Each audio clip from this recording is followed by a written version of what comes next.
গুম তো না, এখন তো যা বুঝতে পারছি যে তাদেরকে খুন করা হয়েছিল। এটা সিনেমা না, এটা হলিউড মুভি না, এটা বলিউড মুভি না। একটা টাইম গিয়েছিল যখন আমি আমার বাবাকে দেখতাম, আমি আমার বাবার সাথে কথা বলতাম। আমি যখন গুম হয়ে যাই তখনও কিন্তু ওই গুমের বিষয়টা অত অত বেশি মানুষজন জানতো না। কিছু কিছু বড় নেতা ছিল যাদেরকে গুম করা হয়েছিল। গুম তো না, এখন তো যা বুঝতে পারছি যে তাদেরকে খুন করা হয়েছিল।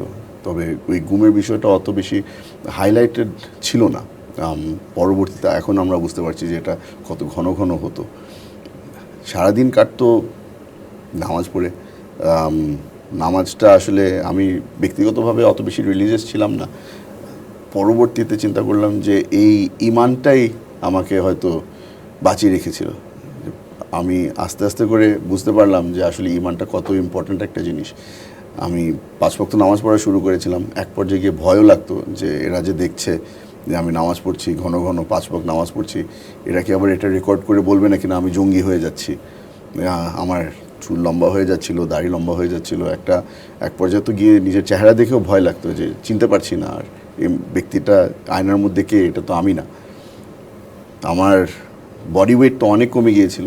পরবর্তীতে বুঝলাম যে আসলে বডি ওয়েট না, এটা আপনাকে যদি একটা আইসোলেটেড এরিয়ার মধ্যে রাখা হয় যেখানে আপনার মুভমেন্ট খুব রিস্ট্রিক্টেড, আপনার মাসল আস্তে আস্তে করে ক্ষয় হয়ে যায়।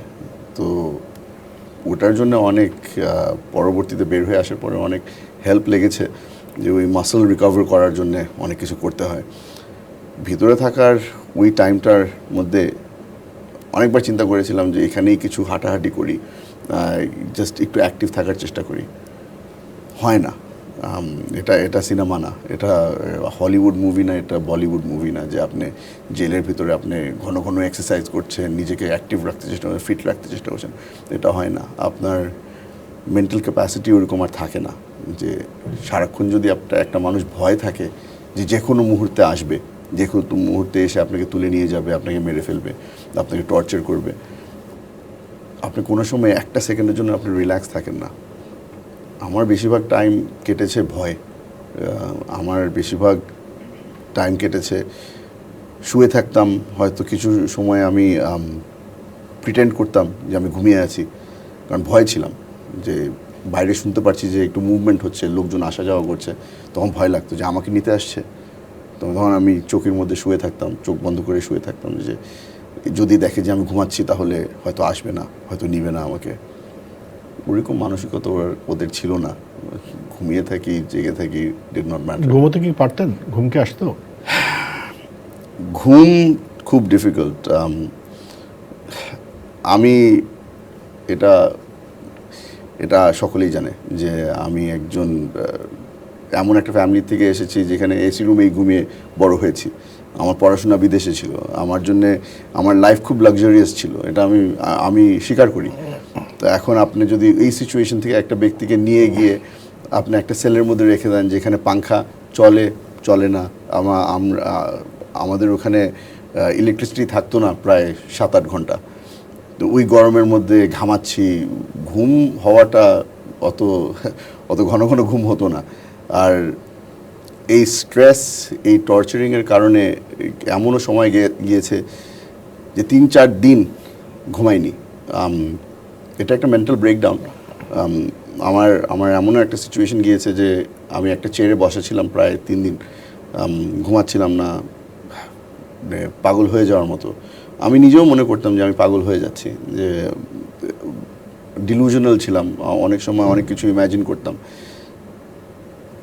আজকে আপনাকে বলেছি, আমি এটা আবার রিপিট করছি যে একটা টাইম গিয়েছিল যখন আমি আমার বাবাকে দেখতাম, আমি আমার বাবার সাথে কথা বলতাম।